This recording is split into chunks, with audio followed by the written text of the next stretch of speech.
చూసి నాలో తరగని తహతహ దూకి నీకై తరగల పరుగులు తీసి చేరే వేగమిది. ఆరారు కాలాల వర్ణాలతో నీరాజనం నీకు అందించనా, ఏడేడు జన్మాల బంధాలతో ఈనాడు నీడు పండించనా. మరి తయారయ్యే ఉన్న వయ్యారంగా సయ్యత్తు ఒళ్ళోకి వాలంగా చూసుకొచ్చానమ్మా చూడు ఉత్సాహంగా చిన్నారి వన్నెల్ని ఏలంగా.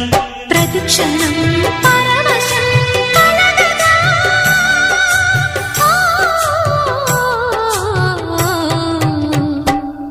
మనసా పలకవే